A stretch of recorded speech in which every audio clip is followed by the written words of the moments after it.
Hey, Bryce. Everyone knows how you feel about JT. I think everybody in Philly fans, all feel the same way about him.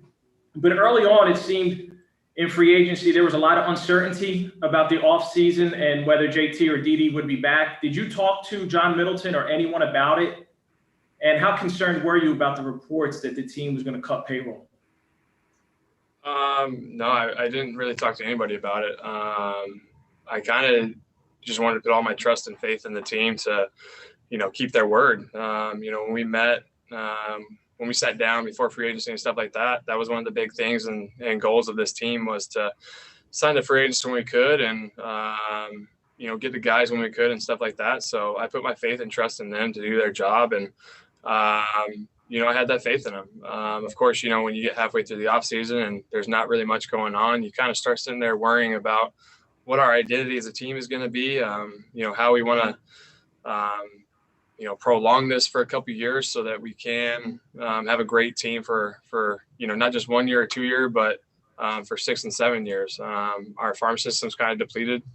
So we didn't have anybody that we could really call up or trade away for anything, that substantial. Of course, you're hopefully not going to get rid of guys like Mick Abel or Stott or anything like that, Maton or anybody like that. So I was wondering kind of what we were going to do.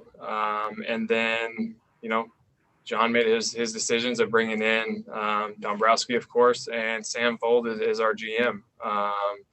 Two moves where I thought, wow, here we go. This is the start. This is the start of our offseason. This is kind of what we're going to do. I said the other day, you don't really bring in Dombrowski unless it's a win now kind of move. I think Dombrowski's done a great job bringing the guys in that we were able to bring in right now into camp. We have a lot of competition in camp right now, and I think that's good for us and good for the game.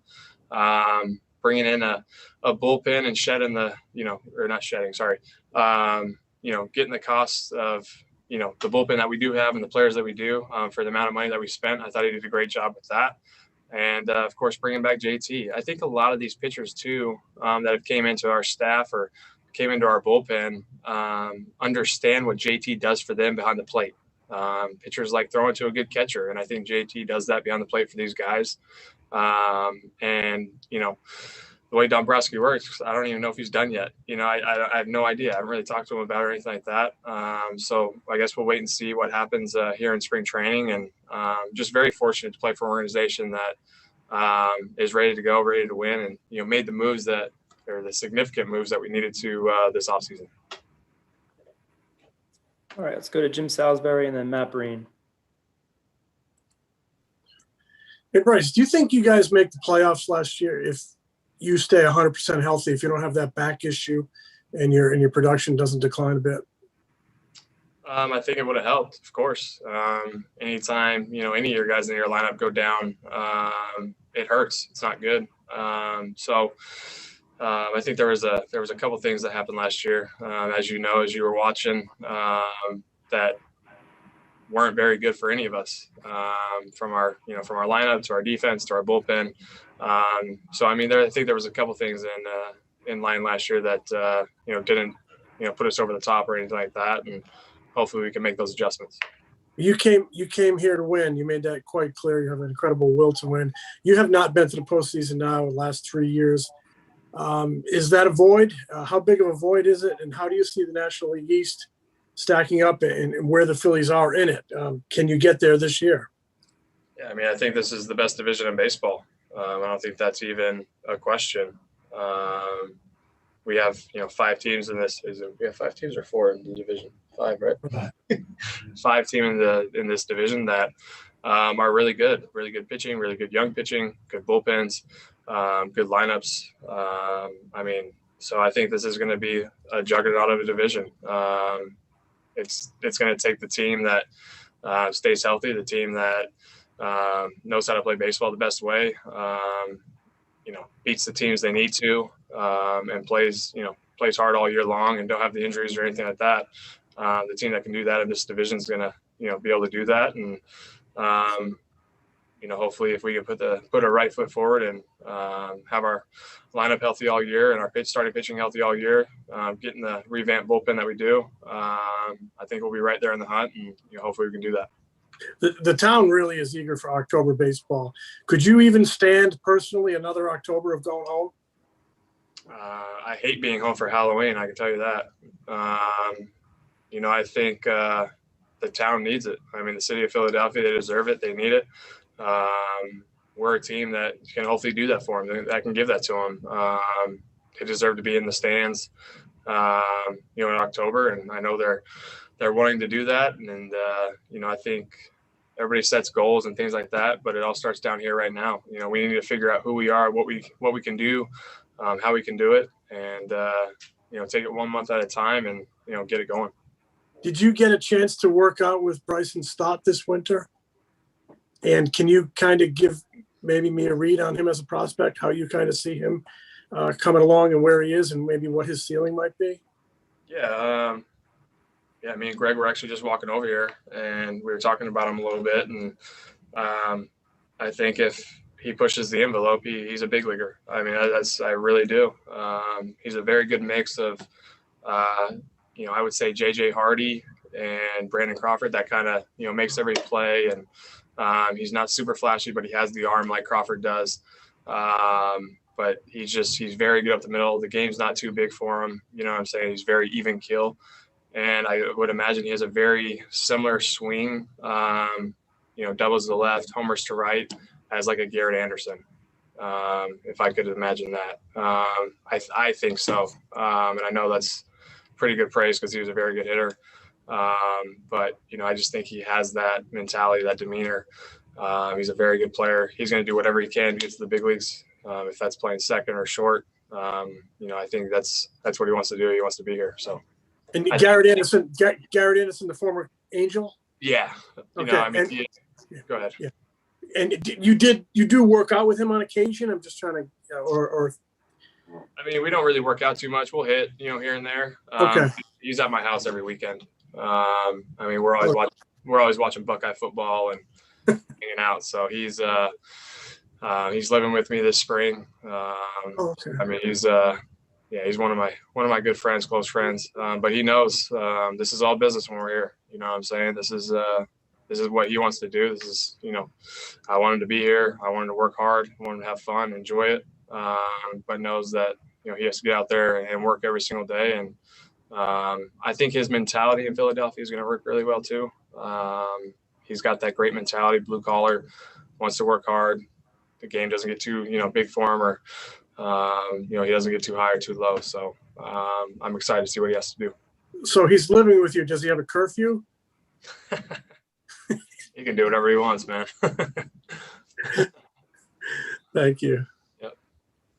Hey, Bryce, you said earlier this week that Dave Dombrowski felt like a breath of fresh air. When did you first feel that, the air might have been starting to get a little stale? Was it this offseason? Was it during last September? No, I think it was December when I had no idea what was going on. Where we were kind of sitting there figuring out what we kind of wanted to do as an organization, how we wanted to approach this offseason, what was going on, payroll, things like that. So, I think that was kind of my sense of, man, what do we got going? But also me understanding that I have all my trust in, John Middleton and what he's going to do for our organization, all of our coaches and stuff like that. You don't bring in Girardi and tell him, hey, we're not going to do anything. You know what I'm saying? So I think just bringing him in, it was kind of refueling. I mean, you guys know how Dombrowski is and how he works. You know what I'm saying? Like, he wants to win. And he was able to do that when he was in Detroit. He was able to do that when he was with Boston.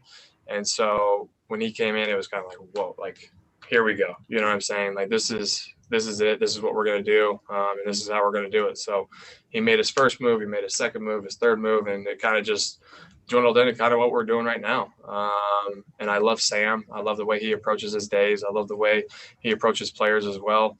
And I just think we have a great mix of, people working for us right now. And we're just really excited as a locker room and as a clubhouse. So I'm looking forward to it. And how's your back? And I know you spend an extra day just to finish up your workout on that, or, your training regimen back home. How serious of an off-season focus was it to get your back right? And, how's it feel now? Yeah, I mean, I didn't want to feel pain anymore. So I kind of, we started it and got it going. I took about a month and a half off, a little bit more than I usually do. But I kind of just wanted it to rest and, relax and things like that. So got on my program, what I kind of needed to do, locked in stuff that, locked in my workouts and did a few things that I haven't done before. So I, got into January, got into February. Like you said, I came into camp a day late because I wanted to finish my week out. I worked out Monday through Friday. So being able to finish my week out was really crucial for me. Then got into camp, and we have a great program of what I need to do and how I need to do it each day. So I'm really looking forward to what we have going on, staying healthy and continuing to stay healthy for the whole year. And now that last season's over, can you just explain how bad that your back hurt? Seemed like you kind of wanted to keep it under wraps last September. Yeah, I mean, I think you guys know how I am. I don't want to complain about anything that I go through. If it's that bad, then I'll stop playing. But I thought we had 30 games left. You know what I'm saying? So I wanted to win. I wanted to take advantage of what we were doing. I wanted to stay in the lineup for my teammates and things like that. But I mean, I couldn't throw a baseball, and I think that was that was tough for me. I think you guys saw the last 2 weeks of the season. I finally was able to DH. It kind of worked out for us where I could stay in the lineup and I could hit. And I wasn't feeling the pain because I wasn't throwing a baseball. So I finally was able to get over that pain. I've been throwing, which is great. I threw from the outfield today, which was awesome. And I didn't feel it at all. So I was very happy about that. And then, hit live today and also, hit BP and stuff like that. So I feel really good where I'm at right now. Like I said, I need to keep on top of things. I need to understand how I'm working, my workload and stuff like that. Because I mean, like you guys know, I want to play every day. I want to be able to perform every day as well and be smart performing every single day. And they, the Phillies and, the city of Philadelphia is going to need me to do that for us to win. So. And just the last thing, the way you talked about Stott reminds me of just the way Jason Worth kind of looked out for you early on in your career in DC. Do you feel like you're kind of playing that role now? I just want guys to be comfortable in our clubhouse. I want guys to understand they're part of this team, and we have the ability to have guys come up and help us play and win, just like a Bomer. Being able to have him come up last year, I wanted him to be comfortable, but I want him to know that he has to work hard and give it his all every single day, just like Stott or anybody else. When you come into our clubhouse, you're one of us, but you're going to follow the rules of our team and what we kind of want to put into place. And I think Stott is going to be a great ball player, but he's got to work to get here. If he doesn't work, he's not going to be here. So I think he has a great mentality of what he wants to do and how he wants to go about it. And I want him to have the most success that he can in all levels, especially the big leagues, because if he has success, then we're going to have success as a team. And, I think everybody needs that and wants that. Thanks, Bryce. Yep. All right, let's go to John Clark and then Bob Brookover. Hey, Bryce, how different and difficult was it last year without fans at Citizens Bank Park? And what's your reaction to hearing that there could possibly and likely be fans there for the home opener? Yeah, I mean, it was definitely tough. I think it was, most tough because we didn't have our families in the stands either. I think being able to have your wife and your kids there, being able to perform in front of them is always fun. And then, of course, the city of Philadelphia, having their fans in the stands, there's nothing better. I think people are eager to go to ballparks, eager to go to sporting events, to kind of get it back to what it was before. I think getting out of their houses and getting into the stadiums if they feel safe and want to do it, then it's great for us. It's great for the game. It's great for them as well. The mental capacity of putting people in stadiums is going to be so much fun for them, and getting families back together in the summertime and seeing the Fanatic again and stuff like that. It's such a cool thing to think about. I'm really excited to hopefully get them back in there, and hopefully the state of Pennsylvania can figure that out for us. And I saw the shirt you were wearing when you arrived there, Clearwater. When you came to Philly, is it rubbing off on you now? I mean, how do you say Clearwater? I say water. So I don't say water, but no, my wife actually found it, and I was like, oh, that's perfect. So, yeah, I mean, I wore it, and I think people liked it pretty well. So, Thank you. thank you. Hey, Bryce, about your back, Chase Utley, when he had his problems, had to really change his routine, and it was a very involved routine just for him to get ready to play. Are you at that point where how involved is your routine, pregame, postgame routine going to have to be now that you have had this problem? I mean, I've always had a pretty good program before and after games. So I've always, had my stuff that I've done before post game or pre-game, my activation and my workouts, and then I play, and then my post game workouts and stuff like that. So none of that's really going to change. It's just changing the exercises that I've done, or understanding that I won't do something before the game that I should do after the game that might fire me up and not fire me up. So I mean, all that stuff's going to be the same exact thing. I won't change any of that, but I will change some of the stuff that I have been doing pre and post. And you guys have been together now. This is your third year together for a lot of you. JT, Andrew McCutcheon, Hoskins.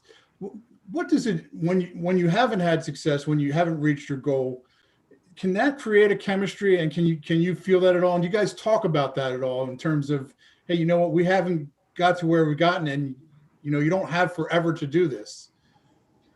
No, I mean, we don't really talk about that much. I mean, spring training right now is kind of getting to know everybody that has came in. If that's Archie Bradley, getting Mills back in here, Kinsler, Joycey.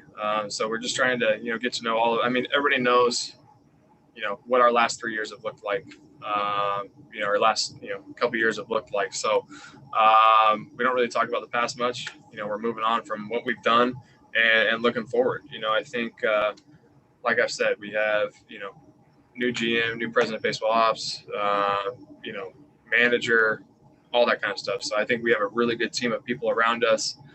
Everybody's buying in. Everybody wants to, win games, and that's the ultimate goal. You have to win games to get to where you want to be. If you don't win games, you're going to have the, fifth pick in the draft, and I don't want to have that. You know what I'm saying? So I think everybody knows kind of how last season went. We want to put that behind us, and get into this year, win our games each month that we have to, and hopefully be there at the end when we need to. You've been around so long, and I think people forget that you're 28 years old.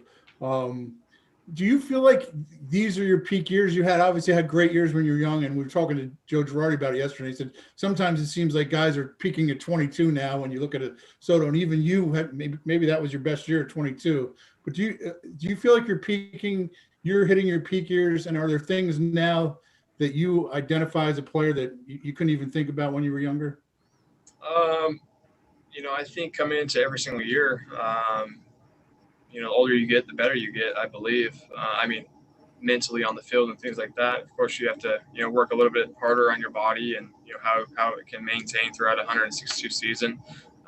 But some guys, a couple years ago and things like that, they had their best years and their best year, their best span of years from the time they were 28 to 34. So, I mean, I want to come in here. I want to be the best player I can. And if I have success, hopefully the Phillies have success as well. And that's all I want. I just want to be able to win. I want to be able to, bring hopefully a championship back to Philadelphia, and, us as a team, as an organization. I know John also, we want that to happen, and we're going to try everything in our power to do that as an organization. And that's what we want. I mean, at the end of the day, success as a team, instead of a success as individuals, that's how you get to where you need to be, because it takes all of us. It doesn't just take one guy, plugging along. It takes all of us plugging along all year to get to where we need to be. And just one last one. What do you specifically, in your mind, do better now than maybe you did 3-4 years ago, or even 5, whatever? I mean, just the way I approach, I think, spring training and stuff like that, or even, the year, not swinging as much, not going too overboard with what I do, the way I work out in the off season, the way I work out during season, just trying to evolve over time of what works best for me as an individual, Being able to understand, other players, how they tick, what they do, how to approach talking to people. I feel like I speak more free here in Philadelphia than I did prior. Being able to talk to you guys and, just be myself, I guess you can say. I think that's always fun. I don't know. I love playing in Philadelphia too. You know what I'm saying? So I feel like I can take advantage of that and be Bryce and just be myself here in Philadelphia. They've never once said to me, calm down or do this or do that. We want you to be this type or that type. They've kind of just let me, be me, and they've liked that as well. And I really appreciate the Philly organization for doing that for me. Thanks a lot. All right, we have time for two more really quick ones. We're going to go to Scott Walber and then Jason Stark. Hey, Bryce. What was your first conversation with Dombrowski like after he got hired? How soon after, and what? How did it go? Yeah, he called me and we talked for a second. I told him congratulations. I'm happy to have you. I'm glad Nashville didn't work out for you. No, no, but I was just really excited to have him. Really excited to know where he came from and what he does. I think when we hired him, it was kind of, wow, now here we go. You know what I'm saying? Like, I know what he's done in Detroit, I know what he's done in Boston. He's going to be the guy that comes in and, hopefully, flips our organization and, puts us on the right path to success. So, I told him that as well. I said flat out exactly kind of what I just said to you. How we brought you in, what you did in Detroit, Boston, and just really excited to have you here. So just really looking forward to, how he works and what he does and, conversations that we can have. And that's what he said too. He goes, if you have something for me, talk to me about it or Sam, and, we can go from there. So I'm also curious, your relationship with John Middleton. You guys got to know each other a little bit a couple of years ago during the whole process to bring you here. When it's December and you're kind of wondering like what's going on, what direction are we going in? Can you pick up the phone and call him? I mean, what's that relationship like? Can you reach out and say like, hey, look, I'm just curious, like, what are we doing? Yeah, I mean, I think, I don't think we were to that point yet. We still had a long off season to go. And like I said, I've put so much trust into John and kind of what he's doing. And I think he kind of was a little bit busy understanding or trying to figure out his front office and what he wanted to do. So once he did that, I remember texting him going, hey, I love what you're doing. Here's a picture of Brooklyn and crew, like, hope you're well, Merry Christmas kind of stuff. So he texted me back, and John's a guy that wants to win. He cares about his clubhouse. He cares about his team. He cares about the city of Philadelphia. He wants to have, success in all facets of the game, and he wants us to, have success as players. And I know that he wants to bring a title back to Philadelphia and do that again. I know how much everybody loved 08, not so much 09. Love that run, but the killer in the World Series. But I mean, I think everybody wants to get back to that run. I mean, because you guys had such a great span of years with those teams. So I'm looking forward to hopefully getting back there. And I know that John wants to have that success as well. And we can as an organization if we put the right people out there. Thanks, Bryce. Yep. Hey, Bryce. It's hard for me to believe that this is going to be your 10th season in the big leagues. I can still recall that weekend, you and Trout arriving like basically the same time. It seems crazy to me that as good as both of you guys have been, neither of you have been to the World Series. Neither of you have even won a postseason series, right? So what do you think that says about baseball and the ability of one player, even a great player, to impact his team, impact winning the way LeBron does, or the way Tom Brady does? Yeah. I mean, I'm not really sure. I think we all play different sports, so I mean, LeBron's an incredible athlete. He takes over games. Same thing as Brady. He takes over games and has guys around him. They're incredible. Offense, defense, things like that. And everything usually hits on the right cylinders for those guys. And, there's no panic in their play or anything that they do. So you look up to guys like that because you understand how they work and their mentality and what they do on a daily basis. And you hope to be there one day of winning World Series and championships and things like that. So, I think baseball, anything can happen just like any other sport. And sometimes, the best team doesn't always win. You've seen that a couple of years, and the Dodgers finally put it forward and they won this past year. They've always, they've had the best record in baseball, and, they've lost, but they've won, series and things like that, but they've ran into some great pitching or, something like that. So I think anything can happen. Hopefully this year, our team and the Phillies can, get back to where we need to be. And, that's getting to the playoffs. That's winning games and understanding what our identity wants to be for the next, couple of years, and not just 1 year or a span of 2 or 3. So I'm looking forward to postseason baseball. I love postseason baseball. I love the mentality of it. It's always a lot of fun. I think the fans are, craving it so much and getting back into the ballparks, and, what a great year to be able to get back into it and hopefully get into the postseason for the city of Philadelphia. I don't know if you ever look at these lists of great players who never get to play in the World Series, but how driven are you to make sure that your name doesn't stay in that list? Yeah, I mean that's everybody's ultimate goal. I think DeGrom said it the best the other day. He said that you have an ultimate goal of winning a World Series and things like that, but also you have your individual goals that, he said he wanted to be a Cy Young. I think he has a great chance to win a Cy Young. But, that's the ultimate goal of getting to the World Series. And I think every guy says that when they get to spring training, is their ultimate goal as players and being teammates and things like that is to get into the World Series and play into the World Series and play into October. But you have to get there. You have to have the right bullpen. You have to have the right starting pitching. You have to. Everything has to be hitting on the right cylinder to get to where you need to be. And I think hopefully we can do that this year and get my name off that list. Hopefully. Thanks a lot. Thank you, Bryce. Thanks, guys.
Season, there was a period of uncertainty when he didn't know what the future was going to look like, whether JT would be back, whether Didi was going to be back. What was that like, that period for you? Did you have a little bit more assurances of where the organization was headed? Was there ever any doubt in your mind or thoughts like, hey, this isn't what I signed up for if we're going to start cutting payroll? No, I wasn't exactly sure in the beginning. And then, obviously Dave came aboard, and Dave and John and the Bucks and everybody sat down and they came up with a plan. And then we all were kind of familiar with the plan. We knew it'd be a slow off season. So I don't think there was, in a sense, like a rush to get it done, November 1st. I mean, that's not the way baseball works anymore. So, I mean, there was some uncertainty, definitely, but, I felt good about, signing here and being the manager here. And I know how bad John and the Buck family and the whole organization wants to win. So I wasn't really worried about it. I just wasn't sure what our team would look like. And I think whenever you have free agents, again, I mean, you can want a guy really bad, the free agent might leave. I mean, that's the bottom line, and you have to be prepared for that. Go to Scott. Hey, Joe. Scott. What is the status of your absentees from camp? And Here we go. I made kind of a list today because I got a report. Betancourt, we expect to do his intake today. Didi, we expect him to do his intake tomorrow. Suarez and Morales on Saturday. Llovera on Sunday. And Muzziotti and Feliz, we're still not sure. So obviously the intake's the first part of the process. I wouldn't necessarily expect them on the field the next day after the intake, but shortly after. yeah, that was going to be my follow-up. Just with the protocols that they have to go through when they arrive, are they, how far behind would you say someone like DD is?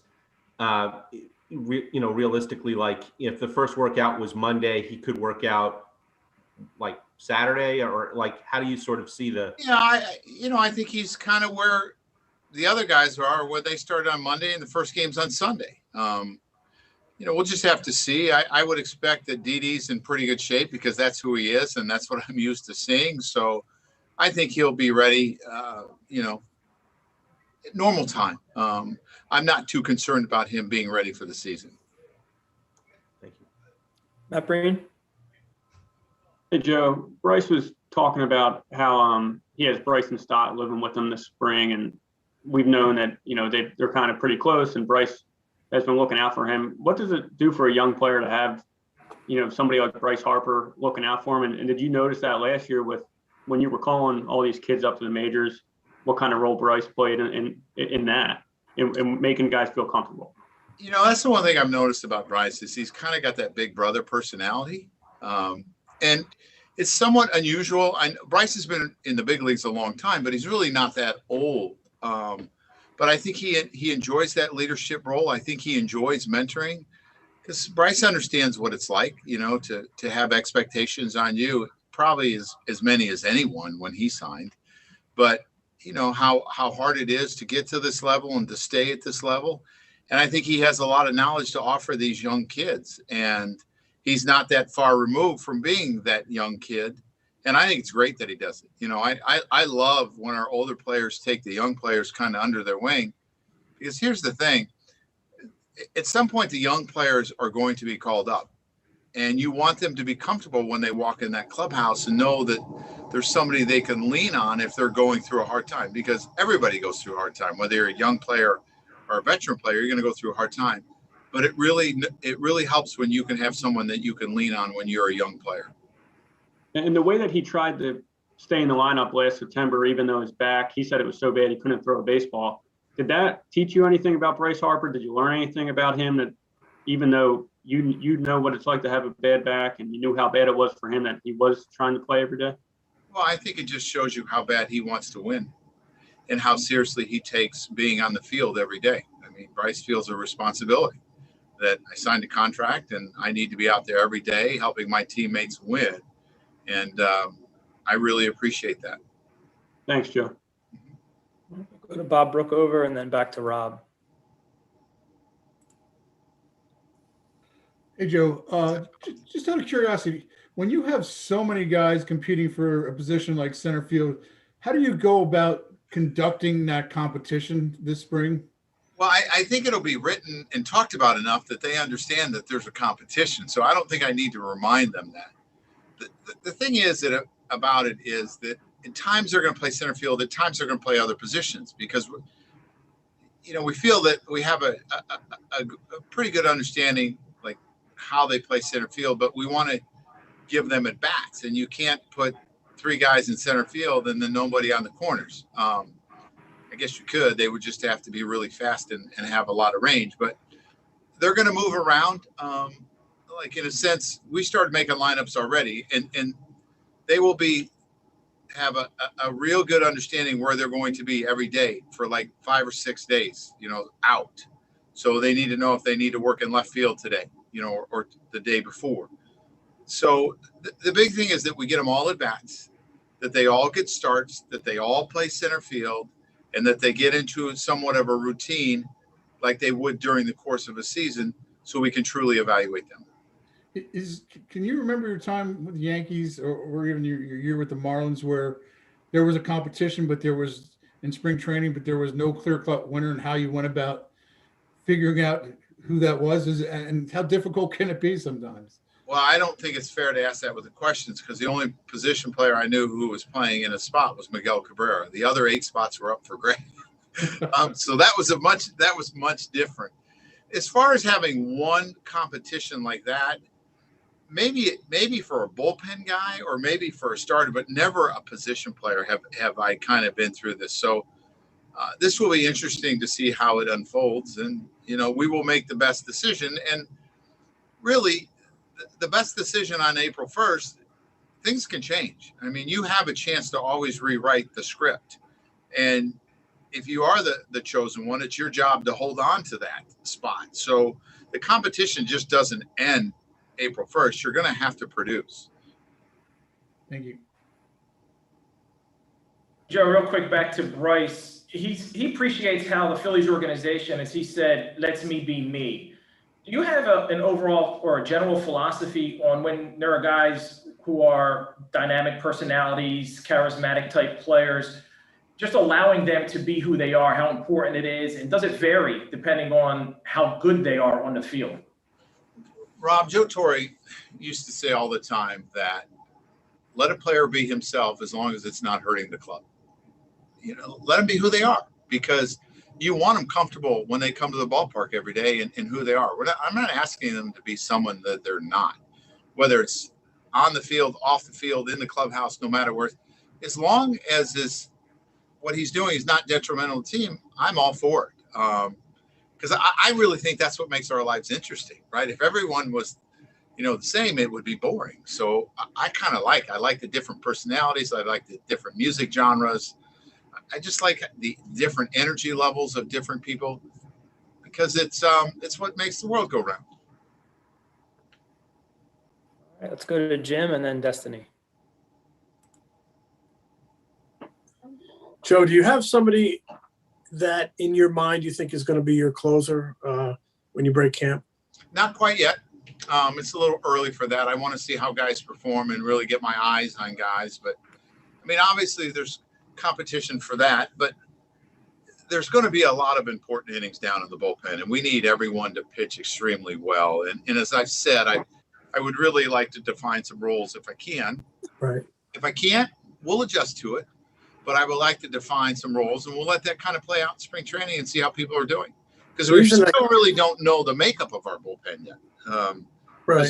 There's a lot of veterans here that have had a lot of success, and there's some young kids that have had a little bit of success.